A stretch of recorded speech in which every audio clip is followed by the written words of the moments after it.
Hello dear students, good morning. Mahroof സാറാണ്. അപ്പോൾ എല്ലാവർക്കും നമ്മുടെ ഫിസിക്സിൻ്റെ അടുത്ത സെഷനിലേക്ക് സ്വാഗതം. നമ്മൾ ലാസ്റ്റ് ക്ലാസ്സിലിടെ പറഞ്ഞു നിർത്തിയ കുറച്ച് കാര്യങ്ങൾ എന്ന് പറയുന്നത് നമ്മുടെ ട്രാൻസ്മിഷൻ ലോസ് എന്ന് പറയുന്ന ഒരു കാര്യമായിരുന്നു അല്ലേ. ട്രാൻസ്മിഷൻ ലോസ് അഥവാ പ്രസരണ നഷ്ടം എന്ന് പറയുന്ന ഒരു കാര്യമായിരുന്നു. ഓക്കെ, അപ്പോൾ ട്രാൻസ്മിഷൻ ലോസിൻ്റെ കേസ് നമ്മൾ അവിടെ പറഞ്ഞൊരു കാര്യം എന്താണ് ട്രാൻസ്മിഷൻ ലോസ് എന്നുള്ള കാര്യം നമ്മൾ ഡീറ്റെയിൽ ആയിട്ട് ഡിസ്കസ് ചെയ്തിട്ടുണ്ടായിരുന്നു. നമ്മൾ പറഞ്ഞ കാര്യം ഇതായിരുന്നു. ട്രാൻസ്മിഷൻ ലോസ് എന്ന് പറഞ്ഞു കഴിഞ്ഞാൽ when electricity is transmitted to distant places there is loss of energy in the form of heat അല്ലേ. അതായത് നമ്മൾ ഡിസ്റ്റൻറ്റ് പ്ലേസസിലേക്ക്, ദൂര സ്ഥലങ്ങളിലേക്ക് ഇലക്ട്രിക്കൽ എനർജിനെ കണ്ടക്ട് ചെയ്യുന്ന സമയത്ത് അവിടെ ഹീറ്റ് എനർജി രൂപത്തിൽ ഒരുപാട് എനർജി ലോസേജ് ഉണ്ടാവും. നമ്മൾ പഠിച്ച കാര്യമാണ് അല്ലേ. എന്താ പഠിച്ചിട്ടുണ്ടായിരുന്നത്? നമ്മുടെ ജൂൾസ് ലോ വെച്ചിട്ട് പഠിച്ച കാര്യമാണ് അല്ലേ. അത് ഇലക്ട്രിക് കറണ്ട് ഒരു കണ്ടക്റ്റിലൂടെ ഫ്ലോ ചെയ്യാന്നുണ്ടെങ്കിൽ there will be loss of energy in the form of heat അല്ലേ. നമ്മൾ പഠിച്ചിട്ടുള്ള കാര്യമാണ്. ഓക്കെ, അപ്പോൾ അങ്ങനെ ദൂര സ്ഥലങ്ങളിലേക്ക് ഒരു ചാലകത്തിലൂടെ വൈദ്യുതിയെ കൊണ്ടുപോകുന്ന സമയത്ത് അവിടെ താപരൂപത്തിലുള്ള ഊർജ്ജ നഷ്ടം ഉണ്ടാവും. ഓക്കെ, അതിനെയാണ് നമ്മൾ പ്രസരണ നഷ്ടം എന്ന് പറയുന്നത്. അപ്പോൾ നമ്മുടെ ജൂൾസ് ലോ പ്രകാരം നമുക്കറിയാം, ജൂൾസ് ലോ പ്രകാരം നമ്മൾ പഠിച്ചിട്ടുള്ള കാര്യം എന്താണെന്ന് വെച്ച് കഴിഞ്ഞാൽ ഇവിടെയുള്ള താപോർജ്ജത്തിൻ്റെ അളവ് അല്ലെങ്കിൽ ഇവിടെ ഉണ്ടാകുന്ന ഹീറ്റ് എനർജിയുടെ amount of heat energy generated എന്ന് പറയുന്നത് കണ്ടെത്താൻ വേണ്ടിയിട്ട് നമ്മൾ ഉപയോഗിക്കുന്ന ഇക്വേഷൻ എന്ന് പറയുന്നത് എന്തായിരുന്നുടാ? H=I²RT അല്ലേ. H=I²RT എന്ന് പറയുന്ന റിലേഷൻ ഉപയോഗിച്ചിട്ടാണ് നമ്മൾ കാര്യങ്ങൾ പറയുക അല്ലേ. H=I²RT എന്ന് പറയുന്ന റിലേഷൻ ഉപയോഗിച്ചിട്ടാണ് നമ്മൾ കാര്യങ്ങൾ പറയുക. പക്ഷേ ഇതിൻ്റെ കേസിൽ നമുക്കറിയാം നമ്മുടെ ആവശ്യം എന്ന് പറയുന്നത് ഇവിടെ ഉണ്ടാകുന്ന ഹീറ്റ് എനർജി അല്ലേ. അതായത് ജൂൾസ് ലോ പ്രകാരം ഇവിടെ ഉണ്ടാകുന്ന ഹീറ്റ് എനർജി, അതായത് ട്രാൻസ്മിഷൻ ലോസ്, അത് ശരിക്കും നമുക്കൊരു നഷ്ടമാണ് അല്ലേ.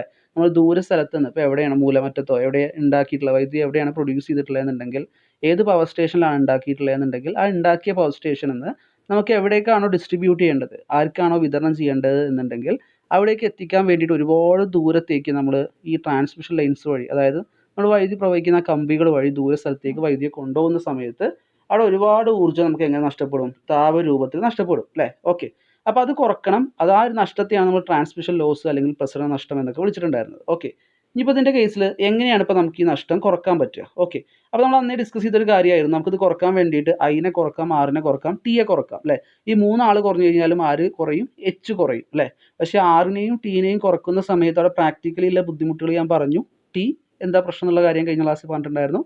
ആറിനെ കുറക്കുന്ന സമയത്തും പ്രാക്ടിക്കലി അവിടെ എന്താണ് ബുദ്ധിമുട്ട് എന്നുള്ള കാര്യം നമ്മൾ ഡിസ്കസ് ചെയ്തിട്ടുണ്ടായിരുന്നു. ഓക്കെ, ഇനിയിപ്പോൾ നമുക്ക് ചെയ്യാൻ പറ്റുന്ന ഒരു കാര്യം എന്താണെന്ന് വെച്ച് കഴിഞ്ഞാൽ കറണ്ടിനെ റെഡ്യൂസ് ചെയ്യുക എന്നുള്ളതാണ്. നമ്മളിവിടെ ഈ ഒരു 2 ക്വസ്റ്റ്യൻ വഴി നമ്മൾ കൃത്യമായിട്ട് മനസ്സിലാക്കിയ ഒരു കാര്യമാണ്. കറണ്ടിനെ നേരെ പകുതിയാക്കി കഴിഞ്ഞാൽ തന്നെ നമ്മുടെ താപോർജ്ജം അല്ലെങ്കിൽ ഹീറ്റ് എനർജി എന്ന് പറയുന്നത് 4ൽ 1 കുറയുക, അതായത് 1/4 കുറയുക. അതേപോലെ തന്നെ കറണ്ടിനെ ജസ്റ്റ് നമ്മളൊരു 10ൽ 1 കുറച്ച് കഴിഞ്ഞാൽ 1/10 കുറച്ച് കഴിഞ്ഞാൽ അവിടെ ഹീറ്റ് എനർജി 100ൽ 1 അത്രയും വലിയൊരു ചേഞ്ചാണ് ഹീറ്റ് എനർജിക്ക് സംഭവിക്കുക അല്ലേ. ഈ കാര്യം നമ്മൾ ലാസ്റ്റ് ക്ലാസ്സിൽ ഡിസ്കസ് ചെയ്തിട്ടുണ്ടായിരുന്നു അല്ലേ. ഇത്രയും പറഞ്ഞിട്ടാണ് നമ്മൾ അവസാനിപ്പിച്ചത്. ഓക്കെ, അപ്പോൾ പ്രാക്ടിക്കലി നമ്മളിപ്പോൾ ട്രാൻസ്മിഷൻ ലോസ് കുറക്കുക എന്നുള്ളതാണ് നമ്മുടെ ആവശ്യം. ഈ ഒരു ട്രാൻസ്മിഷൻ ലോസ് കുറക്കാൻ വേണ്ടിയിട്ട് നമുക്ക് ചെയ്യാൻ പറ്റുന്ന ഒരു കാര്യം എന്ന് പറയുന്നത് ഇവിടെയുള്ള കറണ്ടിനെ കുറക്കുക എന്നുള്ളതാണ്. ഇനിയിപ്പോൾ എങ്ങനെയാണ് നമുക്ക് കറണ്ടിനെ കുറക്കാൻ പറ്റുക എന്നുള്ളതാണ് നമ്മൾ ഡിസ്കസ് ചെയ്യാൻ പോകുന്നത്. ഓക്കെ, അപ്പോൾ നമുക്ക് അറിയാവുന്ന ഒരു കാര്യം എന്താ വെച്ച് കഴിഞ്ഞാൽ ഇപ്പോൾ നിങ്ങൾക്ക് തന്നെ പ്രാക്ടിക്കലി ആലോചിക്കുന്ന സമയത്ത് തോന്നും ഇപ്പോൾ കറണ്ടിനെ കുറച്ച് കഴിഞ്ഞാൽ എങ്ങനെ കാര്യങ്ങൾ നടക്കുക. നമ്മളവിടെ തൊട്ട് മുമ്പ് നമ്മൾ പറഞ്ഞിട്ടുണ്ടായിരുന്നു, ഇത്തരത്തിൽ സാധാരണഗതിയിൽ പവർ സ്റ്റേഷനുകളിൽ നമ്മൾ ഇലക്ട്രിസിറ്റി പ്രൊഡ്യൂസ് ചെയ്യുന്നത് എത്ര അളവിലാണെന്ന് പറഞ്ഞിട്ടുണ്ടായിരുന്നു? 11 kVയിലാണ്, അതായത് 11,000 വോൾട്ടിലാണ് ട്രാൻസ്മിഷൻ, അതായത് 11,000 വോൾട്ടിലാണ് പവർ സ്റ്റേഷനുകളിൽ ഇലക്ട്രിക് കറണ്ട് പ്രൊഡ്യൂസ് ചെയ്യാന്നുള്ളൊരു കാര്യങ്ങൾ പറഞ്ഞിട്ടുണ്ടായിരുന്നു. 11,000 വോൾട്ട് അല്ലെങ്കിൽ 11 കിലോ വോൾട്ട് എന്നൊരു കാര്യം നമ്മൾ ഡിസ്കസ് ചെയ്തിട്ടുണ്ടായിരുന്നു. ഓക്കെ, അപ്പോൾ നിങ്ങൾ മനസ്സിലാക്കേണ്ട ഒരു കാര്യം എന്താ വെച്ച് കഴിഞ്ഞാൽ പല ആൾക്കാർക്കുള്ളൊരു സംശയമായിരിക്കും, അപ്പോൾ എങ്ങനെയാണ് ഇപ്പോൾ കറണ്ടിനെ കുറക്കാൻ പറ്റുക? കറണ്ടിനെ കുറച്ച് കഴിഞ്ഞാൽ ജനങ്ങൾക്ക് ഇങ്ങനെ ആവശ്യമുള്ള കറണ്ട് കിട്ടുമോ? അപ്പോൾ കറണ്ടിനെ കുറച്ച് കഴിഞ്ഞാൽ പല പ്രശ്നങ്ങളും ഉണ്ടാവില്ലേ. ഓക്കെ, എടാ നമ്മളിവിടെ എല്ലായ്പ്പോഴും കറണ്ടിനെ കുറക്കുക എന്ന് പറയുന്ന ഒരു പ്രശ്നമുള്ള കാര്യമല്ല. നമ്മൾ എല്ലായ്പ്പോഴും നമ്മൾ ശ്രദ്ധിക്കേണ്ട കാര്യം എന്താ വെച്ച് കഴിഞ്ഞാൽ ഇലക്ട്രിക് പവർ എന്ന് പറയുന്ന സാധനത്തെ നമ്മൾ കോൺസ്റ്റൻ്റ് ആയി നിർത്താൻ വേണ്ടിയിട്ടാണ് നോക്കുക. ഈ പവർ അല്ലെങ്കിൽ വൈദ്യുതി എന്ന് പറയുന്ന ഇലക്ട്രിസിറ്റി എന്ന് പറയുന്ന ഇതിൻ്റെ ഓരോ പ്രോപ്പർട്ടീസാണ് ശരിക്കും നമ്മൾ വോൾട്ടേജ്, കറണ്ട്, പ്രതിരോധം എന്നൊക്കെ പറയുന്നത് അല്ലേ. അപ്പോൾ നമ്മൾ എല്ലായ്പ്പോഴും നോക്കുന്നത് എന്തിനാ? പവറിനെ കോൺസ്റ്റൻ്റ്, പവറിൻ്റെ മാറ്റം വരാതിരുന്നാൽ മതി. അല്ലാതെ കറണ്ട് കുറഞ്ഞോ കൂടിയെന്ന് വിചാരിച്ചിട്ട് പ്രശ്നമൊന്നുമില്ല. അപ്പോൾ നമ്മൾ എല്ലായ്പ്പോഴും ചെയ്യുന്ന ഒരു കാര്യം എന്താ വെച്ച് കഴിഞ്ഞാൽ പവറിന് മാറ്റം വരാൻ പാടില്ല. പവറിന് മാറ്റം വന്നു കഴിഞ്ഞാൽ അല്ലേ നമ്മൾ ഈ ചെയ്യുന്ന കാര്യങ്ങളൊന്നും ചെയ്തിട്ട് കാര്യമില്ല. ഓക്കെ, അപ്പോൾ നമ്മളിവിടെ ചെയ്യാൻ പോകുന്ന കാര്യം എന്താ വെച്ച് കഴിഞ്ഞാൽ നമുക്ക് കറണ്ടിനെ കുറക്കണം. കറണ്ടിനെ കുറച്ച് കഴിഞ്ഞാൽ മാത്രമേ നമുക്ക് എന്ത് കുറക്കാൻ പറ്റുള്ളൂ? പ്രസരണ നഷ്ടം അല്ലെങ്കിൽ ട്രാൻസ്മിഷൻ ലോസ് കുറക്കാൻ പറ്റുള്ളൂ. പക്ഷേ അതുവഴി ആർക്ക് മാറ്റം സംഭവിക്കാനും പാടില്ല? നമ്മുടെ പവറിന് മാറ്റം സംഭവിക്കാനും പാടില്ല. ഓക്കെ, അപ്പോൾ അങ്ങനെ പവറിന് മാറ്റം സംഭവിക്കാതെ കറണ്ടിനെ കുറക്കുന്ന ഏതെങ്കിലും ഉപകരണം ഉണ്ടോ എന്ന് ചോദിച്ചു കഴിഞ്ഞാൽ ഉണ്ട് അല്ലേ. നമുക്കറിയാവുന്ന ഒരു ഉപകരണം ഉണ്ട്, അതായിരുന്നു നമ്മുടെ ട്രാൻസ്ഫോമർ എന്ന് പറയുന്ന ഉപകരണങ്ങൾ അല്ലേ. നമ്മുടെ മ്യൂച്വൽ ഇൻഡക്ഷൻ അടിസ്ഥാനപ്പെടുത്തി പ്രവർത്തിക്കുന്ന ട്രാൻസ്ഫോമറുടെ കേസ് നമ്മൾ പറഞ്ഞതാണ്. പ്രൈമറിയിലെ പവർ തന്നെയായിരിക്കും സെക്കൻഡറിയിൽ ഉണ്ടാവുക, അതായത് പവറിന് മാറ്റം സംഭവിക്കുന്നില്ല ഒരു ട്രാൻസ്ഫോമറിൻ്റെ കേസിൽ അല്ലേ. ഓക്കെ, അപ്പോൾ നമ്മളിവിടെ എന്താ ചെയ്യുക വെച്ച് കഴിഞ്ഞാൽ ഈ ഒരു ട്രാൻസ്ഫോമറിൻ്റെ കേസിലടാ പവർ കോൺസ്റ്റൻ്റ് ആണ് എന്ന് പറഞ്ഞു കഴിഞ്ഞാൽ ഇതാ ശ്രദ്ധിച്ച് നോക്കിയേ, പവർ കോൺസ്റ്റന്റ് ആണ്. Power means voltage into current, V into I അല്ലേ. അതിനെയാണ് നമ്മൾ സാധാരണയിൽ പവർ എന്ന് വിളിക്കുക. ഒരു ട്രാൻസ്ഫോമർ നമ്മൾ നോക്കുന്ന സമയത്ത് പ്രൈമറിയിൽ അവിടുത്തെ വോൾട്ടേജ് ഇൻറ്റു കറണ്ട് ചെയ്ത് കഴിഞ്ഞാൽ കിട്ടുന്നത് എന്താണോ അത് തന്നെ ആയിരിക്കും സെക്കൻഡറിയിലെ വോൾട്ടേജ് ഇൻറ്റു കറണ്ട് ചെയ്ത് കഴിഞ്ഞാൽ നമുക്ക് കിട്ടുക. ഓക്കെ, അപ്പോൾ നമ്മൾ സാധാരണ ഇതിലിപ്പോൾ ഇവിടെ എന്താ ചെയ്യുക ചോദിച്ചു കഴിഞ്ഞാൽ നമുക്ക് കറണ്ടിനെ കുറക്കണം അല്ലേ. അപ്പോൾ കറണ്ടിനെ കുറക്കണം എന്നുണ്ടെങ്കിൽ നമ്മൾ എന്ത് ചെയ്താൽ മതി, വോൾട്ടേജിനെ കൂട്ടിയാൽ മതി. അതാണ് നമ്മൾ സാധാരണ ഇതിൽ ചെയ്യുക. അപ്പോൾ വോൾട്ടേജ് കൂടുന്ന സമയത്ത് പവർ ഒരു മാറ്റമില്ലാത്ത സംഖ്യയായിട്ട് ഒരു കോൺസ്റ്റൻ്റ് ആയിട്ട് റിമെയിൻ ചെയ്യണമെന്നുണ്ടെങ്കിൽ ഓട്ടോമാറ്റിക്കലി ആര് കുറഞ്ഞോളും, നമ്മുടെ കറണ്ട് അതിനനുസരിച്ച് കുറഞ്ഞോളും. ഓക്കെ, അപ്പോൾ നമ്മൾ ചെയ്യുന്ന കാര്യം എന്താ ചോദിച്ചു കഴിഞ്ഞാൽ സാധാരണഗതിയിൽ നമ്മൾ കറണ്ട് കുറക്കാൻ വേണ്ടി എന്താണ് ചെയ്യുക ചോദിച്ചു കഴിഞ്ഞാൽ ഒരു സ്റ്റെപ്പ് അപ്പ് ട്രാൻസ്ഫോമറിനെ ഉപയോഗിച്ചിട്ട്, പറയുന്ന കാര്യങ്ങൾ ശരിക്കും മനസ്സിലാക്കണം, ഒരു സ്റ്റെപ്പ് അപ്പ് ട്രാൻസ്ഫോമറിനെ ഉപയോഗിച്ചിട്ട് നമ്മൾ വോൾട്ടേജിനെ നന്നായിട്ട് ഇങ്ങോട്ട് കൂട്ടും. വോൾട്ടേജ് നന്നായിട്ട് ഇങ്ങോട്ട് ഇൻക്രീസ് ചെയ്യുന്ന സമയത്ത് അതിന് കറസ്പോണ്ടിങ് ആയിട്ട് കറണ്ട് കുറഞ്ഞോളും. കാര്യം എന്താ, ഒരു ട്രാൻസ്ഫോമറിൻ്റെ വർക്കിംഗ് പ്രിൻസിപ്പിൾ തന്നെ എന്താ, പ്രൈമറിയിലെ പവർ സെക്കൻഡറിയിലെ പവറിന് തുല്യമായിരിക്കും അല്ലേ. അതായത് ട്രാൻസ്ഫോമറിൻ്റെ കേസിലല്ല ഇപ്പോഴും പ്രൈമറിയിലെ പവർ സെക്കൻഡറിയിലെ പവറിന് ഈക്വൽ ആയിരിക്കും. അപ്പോൾ നമ്മൾ വോൾട്ടേജിന് ഓട്ടോമാറ്റിക്കലി കൂട്ടിക്കഴിഞ്ഞാൽ അവിടെ ആവശ്യാനുസരണം ആര് കുറയൂടാ, കറണ്ട് കുറയും. കറണ്ട് കുറഞ്ഞാൽ ആര് കുറയും, നമ്മൾ പറഞ്ഞാൽ നമ്മുടെ എച്ച് കുറയും. നമ്മുടെ ആവശ്യം അത് തന്നെയല്ലേ. ഓക്കെ, അപ്പോൾ നമ്മൾ ചെയ്യുന്ന കാര്യം എന്താ വെച്ച് കഴിഞ്ഞാൽ വോൾട്ടേജിന് ഒറ്റയടിക്ക് ഇൻക്രീസ് ചെയ്യും. ഈ വോൾട്ടേജ് ഇൻക്രീസ് ചെയ്യുന്ന സമയത്ത് കറണ്ട് ഓട്ടോമാറ്റിക്കലി കുറയും. കറണ്ട് കുറഞ്ഞു കഴിഞ്ഞാൽ ആരും കുറയും, നമ്മുടെ താപോർജ്ജം അതായത് ട്രാൻസ്മിഷൻ ലോസ് അല്ലെങ്കിൽ പ്രസരണ നഷ്ടം കുറയും എന്ന് നമുക്ക് പറയാൻ പറ്റും. ഓക്കെ, അപ്പോൾ ബേസിക് ഒരു ഐഡിയ, ഒരു കൺസെപ്റ്റ് എല്ലാവരും കിട്ടിയെന്ന് വിചാരിക്കാം. ഇല്ലാന്നുണ്ടെങ്കിൽ ഒന്നുകൂടെ കേട്ട് നോക്കുക കേട്ടോ, ഒന്നുകൂടെ ഈ കാര്യങ്ങൾ തന്നെ ഒന്നുകൂടെ കേട്ട് നോക്കുക. ഓക്കെ, അപ്പോൾ ഇതാണ് നമുക്ക് ആദ്യം പറയാനുള്ള കാര്യം എന്ന് പറയുന്നത്. ഓക്കെ, അപ്പോൾ ഈ ഒരു കാര്യങ്ങൾ ആദ്യം ക്ലിയർ ആക്കുക. അപ്പോൾ നമ്മൾ ചെയ്യുന്ന കാര്യം ഇതാണ്, സ്റ്റെപ്പ് അപ്പ് ട്രാൻസ്ഫോമർ ഉപയോഗിച്ച് വോൾട്ടേജ് കൂട്ടും.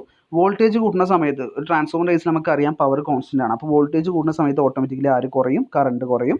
കറണ്ട് കുറഞ്ഞു കഴിഞ്ഞാൽ ട്രാൻസ്മിഷൻ ലോസും കുറയും. ഓക്കെ, അപ്പോൾ ഞാൻ ഈ ഒരു പോർഷൻ എടുത്ത സമയത്ത് നിങ്ങളോട് പറഞ്ഞിട്ടുണ്ടായിരുന്നു, നമ്മൾ സാധാരണഗതിയിൽ ഈ പവർ സ്റ്റേഷനുകളിൽ വൈദ്യുതി ഉണ്ടാക്കുന്ന സമയത്ത് തന്നെ നമ്മൾ ഇലക്ട്രിസിറ്റി 11,000 വോൾട്ടിൽ അല്ലെങ്കിൽ 11 കിലോ വോൾട്ടിലാണ് ഉണ്ടാക്കുക. 11,000 വോൾട്ടിലൊക്കെയാണ് വൈദ്യുതി ഉണ്ടാക്കുകയെന്ന് ചെയ്യുക. ഓക്കെ, അപ്പോൾ നമ്മൾ വീട്ടിലേക്ക് എത്ര ആവശ്യമുള്ളൂ, ഒരു 230 വോൾട്ടേ ആവശ്യമുള്ളൂ. വീട്ടിലേക്ക് എത്ര ആവശ്യമുള്ളൂ, 230 വോൾട്ടേ നമ്മുടെ വീടുകൾക്ക് ആവശ്യമുള്ളൂ അല്ലേ. 230 വോൾട്ട് മതി നമ്മുടെ വീട്ടിലെ ഓരോ ഉപകരണങ്ങൾ പ്രവർത്തിക്കാൻ വേണ്ടി. നമ്മുടെ വീട്ടിലെ എല്ലാ ഉപകരണങ്ങളും 230 വോൾട്ടിലാണ് പ്രവർത്തിക്കുക.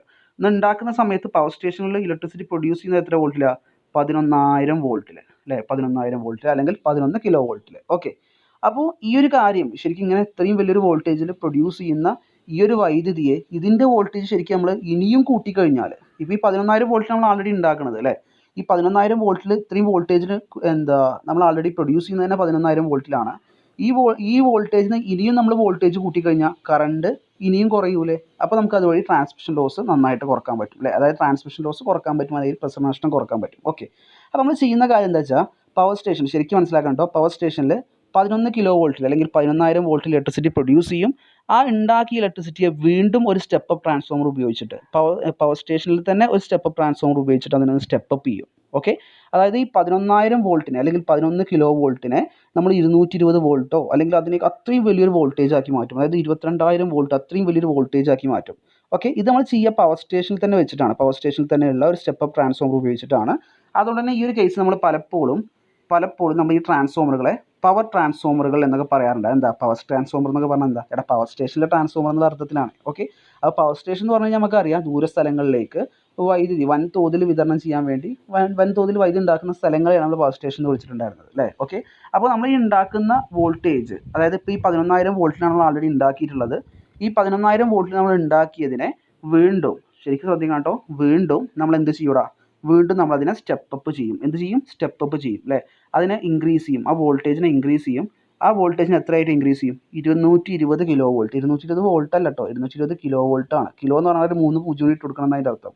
അപ്പോൾ 220 കിലോ വോൾട്ട് എന്ന് പറയുമ്പോൾ എത്രയായി, ഇതാ 220 കിലോ വോൾട്ട് എന്ന് പറയുമ്പോൾ 220 എന്ന് എഴുതുക, പിന്നെ ഒരു 3 പൂജ്യം കൂടി ഇടുക. അപ്പോൾ നോക്കി നോക്കിയേ, 3, 4, 5. അപ്പോൾ 22,000 വോൾട്ടും അല്ല കേട്ടോ, എത്രയായിട്ടാണ് കൂട്ടുക, 2,20,000 വോൾട്ടൊക്കെ ആക്കിയിട്ട് അവിടെ നിന്ന് ഇൻക്രീസ് ചെയ്യും. ഓക്കെ, അപ്പോൾ 11 കിലോ വോൾട്ടിൽ ഉണ്ടാക്കിയ ഒരു പവർ സ്റ്റേഷനിൽ 11 കിലോ വോൾട്ട് പ്രൊഡ്യൂസ് ചെയ്ത ഈ വൈദ്യുതിയെ 220 കിലോ വോൾട്ട് വരെ ഒറ്റയടിക്ക് അതിനെ സ്റ്റെപ്പ് അപ്പ് ചെയ്യും. ഇങ്ങനെ സ്റ്റെപ്പ് അപ്പ് ചെയ്യാൻ വേണ്ടിയിട്ട് നമ്മൾ ഉപയോഗിക്കുന്ന അവിടുത്തെ സ്റ്റെപ്പ് അപ്പ് ട്രാൻസ്ഫോമർ, പവർ സ്റ്റേഷനിലെ സ്റ്റെപ്പ് അപ്പ് ട്രാൻസ്ഫോമർ, അത് നമ്മൾ സാധാരണ ഇതിൽ പവർ ട്രാൻസ്ഫോമർ എന്നൊക്കെ പറയാറുണ്ട്. പവർ ട്രാൻസ്ഫോമർ എന്ന് പറഞ്ഞാൽ ഉദ്ദേശിക്കുന്നത് പവർ സ്റ്റേഷനിലെ ട്രാൻസ്ഫോമർ എന്ന അർത്ഥത്തിലാണ്. ഓക്കെ, അപ്പോൾ പവർ സ്റ്റേഷനിലെ ട്രാൻസ്ഫോമർ ആയിട്ടുള്ള പവർ ട്രാൻസ്ഫോമർ എന്ന് പറയുന്നത് എന്താണ്, ഒരു സ്റ്റെപ്പ് അപ്പ് ട്രാൻസ്ഫോമർ ആണ്. ഇത് 11 കിലോ വോൾട്ട് ഉണ്ടാക്കിയ ഈ വോൾട്ടേജിനെ ഒറ്റയടിക്ക് സ്റ്റെപ്പ് അപ്പ് ചെയ്തിട്ട് അതിനെ എത്രയാക്കി മാറ്റും, 2,20,000 വോൾട്ട് അല്ലെങ്കിൽ 220 കിലോ വോൾട്ട് ആക്കി മാറ്റും. ഓക്കെ, കാര്യം കിട്ടിയെന്ന് വിചാരിക്കുക. എടാ അപ്പോൾ വോൾട്ടേജ് ഇത്രയും കൂടിക്കഴിഞ്ഞാൽ വോൾട്ടേജ് ഇത്രയും മടങ്ങ്, അതായത് 10 മടങ്ങോളം 11 കിലോ വോൾട്ടിൽ നിന്ന് 220 കിലോ വോൾട്ട് ആക്കി എന്ന് പറഞ്ഞു കഴിഞ്ഞാൽ ഒരു 10 മടങ്ങ് കൂടി അല്ലേ? 10 20 മടങ്ങ് കൂടി അല്ലേ? ഓക്കെ, 11 കിലോ വോൾട്ടിൽ നിന്ന് 220 കിലോ വോൾട്ട് ആക്കി എന്ന് പറഞ്ഞാൽ 20 മടങ്ങ് കൂടി അല്ലേ? ഇങ്ങനെ 20 മടങ്ങ് വോൾട്ടേജ് കൂടി കഴിഞ്ഞാൽ അതിന് കറസ്പോണ്ടിങ് ആയിട്ട് കറണ്ട് 20 കുറയൂലേ? കറണ്ട് 20 കുറഞ്ഞു കഴിഞ്ഞാൽ അതിൻ്റെ സ്ക്വയർ ടൈംസ് ആര് കുറയും? നമ്മുടെ താപോർജ്ജം കുറയും അല്ലേ? അതായത് പ്രസരണ നഷ്ടം നമുക്ക് അത്രയും കുറക്കാൻ പറ്റും കേട്ടോ. അപ്പോൾ അതിന് വേണ്ടിയിട്ടാണ് ഇങ്ങനെ ചെയ്യുന്നതെന്നുള്ള കാര്യം നിങ്ങൾ മനസ്സിലാക്കുക. ഓക്കെ, അപ്പോൾ കാര്യം കിട്ടിയെന്ന് വിചാരിക്കുകയാണ്. അപ്പോൾ നമ്മൾ സാധാരണ ഇതിൽ 11 കിലോ വോൾട്ടിലാണ് വൈദ്യുതി ഉണ്ടാക്കുക. ആ ഉണ്ടാക്കിയ വൈദ്യുതി നമ്മൾ ഒറ്റയടിക്ക് സ്റ്റെപ്പ് അപ്പ് ചെയ്യും. അതിനുവേണ്ടി പവർ സ്റ്റേഷനിൽ തന്നെയുള്ള സ്റ്റെപ്പ് അപ്പ് ട്രാൻസ്ഫോമർ, അതിനെയാണ് നമ്മൾ പവർ ട്രാൻസ്ഫോമർ എന്ന് വിളിക്കുക. അത് ഈ 11 കിലോ വോൾട്ടിനെ 220 കിലോ വോൾട്ട് ആക്കിയിട്ട് ഇൻക്രീസ് ചെയ്യുകയാണ് ചെയ്യുക. ഓക്കെ, നെക്സ്റ്റ് നമ്മൾ ചെയ്യുക എന്താ വെച്ച് കഴിഞ്ഞാൽ, ഇപ്പോൾ നമ്മുടെ മൂലമറ്റത്തുള്ള നമ്മുടെ പവർ സ്റ്റേഷനിൽ വെച്ചിട്ട് തന്നെയാണ് നമ്മൾ ഈ ഒരു കാര്യം ചെയ്യുക അല്ലേ? ഇനിയിപ്പോൾ ജനങ്ങൾക്ക് ഇപ്പോൾ ഈ 2,20,000 വോൾട്ട് കൊണ്ടുപോയി കൊടുക്കാൻ പറ്റുമോ?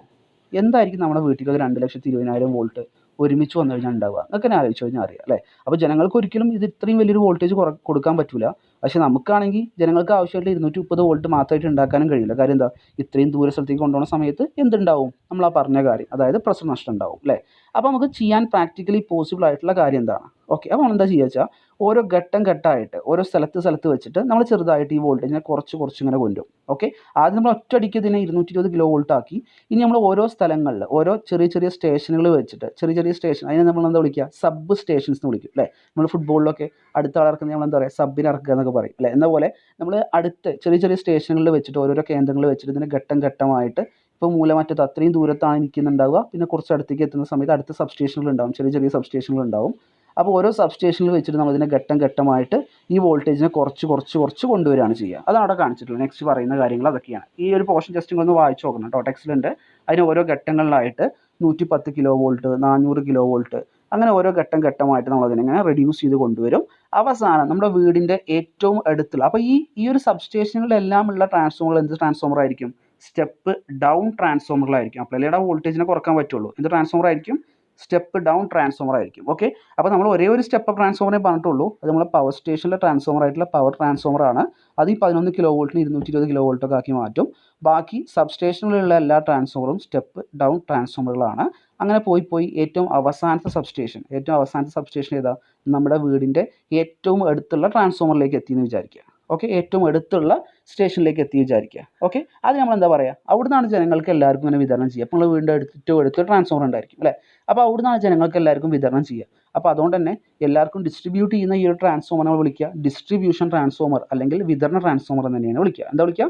വിതരണ ട്രാൻസ്ഫോമർ അല്ലെങ്കിൽ ഡിസ്ട്രിബ്യൂഷൻ ട്രാൻസ്ഫോമർ എന്ന് തന്നെയാണ് വിളിക്കുക. ഓക്കെ, അപ്പോൾ ഈ ഉണ്ടാക്കിയ വൈദ്യുതി ഘട്ടമായിട്ട് ഓരോ സബ്സ്റ്റേഷനിൽ വെച്ചിട്ട് കുറച്ച് കൊണ്ടുവരും. എന്നിട്ട് ഏറ്റവും അവസാനത്തെ സ്റ്റെപ്പ് ഡൗൺ ട്രാൻസ്ഫോമർ ആയിട്ടുള്ള, ഏറ്റവും അവസാനത്തെ സബ്സ്റ്റേഷൻ ആയിട്ടുള്ള നമ്മുടെ വിതരണ ട്രാൻസ്ഫോമറിൽ അല്ലെങ്കിൽ ഡിസ്ട്രിബ്യൂഷൻ ട്രാൻസ്ഫോമറിലെത്തും.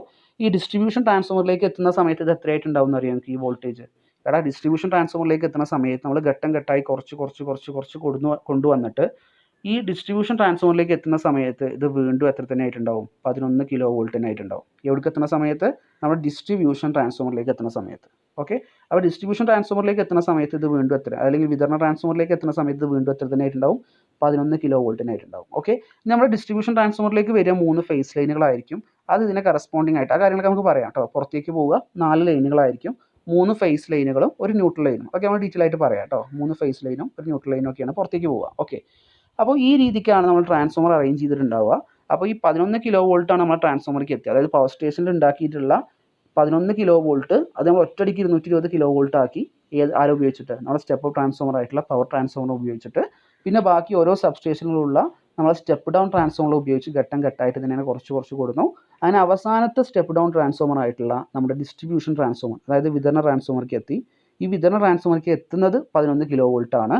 ഇതിനെ പുറത്തേക്ക് നമ്മുടെ വീട്ടിലെ മറ്റു ആവശ്യങ്ങൾക്കൊക്കെ വേണ്ടിയിട്ട് ഇതിനെ പുറത്തേക്ക് 3 ഫേസ് ലൈനുകളും ഒരു ന്യൂട്രൽ ലൈനുമാണ് ഇതിന് പുറത്തേക്ക് പോവുക. ഓക്കെ, ഇതിൽ ഒരു ഫേസിൻ്റെയും ഒരു ന്യൂട്രലിൻ്റെയും ഇടയ്ക്കുള്ള പൊട്ടൻഷ്യൽ വ്യത്യാസമാണ്, പൊട്ടൻഷ്യൽ ഡിഫറൻസ് ആണ് 230 വോൾട്ട് എന്ന് പറയുന്നത്. അതായത് നമ്മൾ ഒരുത്തരെ വീട്ടിലേക്ക് തരിക ഒരു ഫേസും ഒരു ന്യൂട്രലിൻ്റെയും കണക്ഷനാണ് തരിക അല്ലേ? ഒരു ഫേസിൽ നിന്ന് ഒരു വയറും ന്യൂട്രലിൽ നിന്ന് ഒരു വയറും. വീട്ടിൽ നിന്ന് പുറത്തേക്ക് ഇറങ്ങിയിട്ട് നിങ്ങളെ വീട്ടിലേക്ക് കണക്ഷൻ വലിച്ചിട്ട് ആ ലൈനിലേക്ക് ഇങ്ങനെ നോക്കിയാൽ മതി.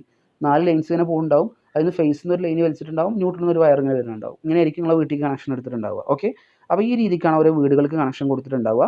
എന്നാൽ ഇതേ സ്ഥാനത്ത് ഞാൻ എന്താ പറഞ്ഞത്? ഒരു ഫേസിൻ്റെയും ഒരു ന്യൂട്രലിൻ്റെയും ഇടയ്ക്കുള്ള പൊട്ടൻഷ്യൽ വ്യത്യാസം എന്ന് പറയുന്നത് 230 വോൾട്ടാണ്. അത് മൂന്നെണ്ണത്തിൽ ഏത് ഫേസും ഒരു ന്യൂട്രലും ഒരു ന്യൂട്രലും എടുത്തു കഴിഞ്ഞാൽ എല്ലാത്തിൻ്റെയും കേസിൽ ഇങ്ങനെ തന്നെയാണ് കേട്ടോ. 230 വോൾട്ട് ആയിരിക്കും പൊട്ടൻഷ്യൽ വ്യത്യാസം ഉണ്ടാവുക. ഇതേപോലെ 2 ഫേസ് ലൈനുകൾ എടുത്തു കഴിഞ്ഞാൽ അതിൻ്റെ ഇടയ്ക്കുള്ള പൊട്ടൻഷ്യൽ വ്യത്യാസം എന്ന് പറയുന്നത് 400 വോൾട്ട് ആയിരിക്കും. എത്രയായിരിക്കും? 400 വോൾട്ട് ആയിരിക്കും. ഓക്കെ, അപ്പോൾ ഞാൻ 2 കാര്യങ്ങൾ പറഞ്ഞു തന്നു. ഒന്ന്, ഒരു ഫേസിൻ്റെയും വിതരണ ട്രാൻസ്ഫോമറിൽ നിന്ന് പോകുന്ന ഒരു ഫേസിൻ്റെയും ഒരു ന്യൂട്രലിൻ്റെയും ഇടയ്ക്കുള്ള പൊട്ടൻഷ്യൽ വ്യത്യാസം എന്ന് പറയുന്നത് 230 വോൾട്ട് ആയിരിക്കും.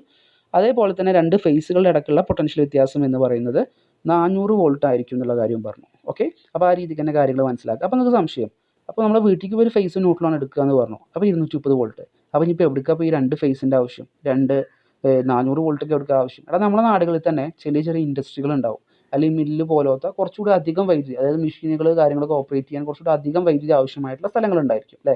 ചെറിയ ചെറിയ മില്ലുകൾ ഉണ്ടായിരിക്കും, ചെറിയ ചെറിയ ഫാക്ടറികൾ, അങ്ങനെ ചെറിയ സംഭവങ്ങളൊക്കെ ഉണ്ടായിരിക്കും. ഓക്കെ, അത്തരം സ്ഥലങ്ങൾക്ക് നമ്മൾ കൊടുക്കുക 400 വോൾട്ടൊക്കെ അവിടെ പൊട്ടൻഷ്യൽ വ്യത്യാസം അത്തരം സ്ഥലങ്ങൾക്ക് ആവശ്യമായിരിക്കും. അപ്പോൾ അത്തരം സ്ഥലങ്ങളിൽ 2 ഫേസ് ലൈനിൻ്റെ കണക്ഷനൊക്കെയാണ് ചിലപ്പോൾ കൊടുക്കുന്നുണ്ടാവുക. ഓക്കെ, അപ്പോൾ നമ്മൾ വീട്ടിലത്തെ ആവശ്യങ്ങൾക്ക്, ഗൃഹ ആവശ്യങ്ങൾക്ക്, ഹൗസ് ഹോൾഡ് ആവശ്യങ്ങൾക്ക് നമ്മൾ കൊടുക്കുക സാധാരണഗതിയിൽ ഒരു ഫേസ് ന്യൂട്രൽ ലൈനുകളാണ്. അപ്പോൾ നിങ്ങൾ വീട്ടിലേക്ക് എടുത്തിട്ടുണ്ടാവുക ഒരു ഫേസ് ഒരു ന്യൂട്രൽ ലൈനാണ്. അപ്പോൾ ആ രീതിക്കാണ് കണക്ഷൻ കൊടുത്തിട്ടുണ്ടാവുക. അപ്പോൾ നമുക്ക് എത്ര കിട്ടും? പൊട്ടൻഷ്യൽ വ്യത്യാസം 230 വോൾട്ട് കിട്ടും.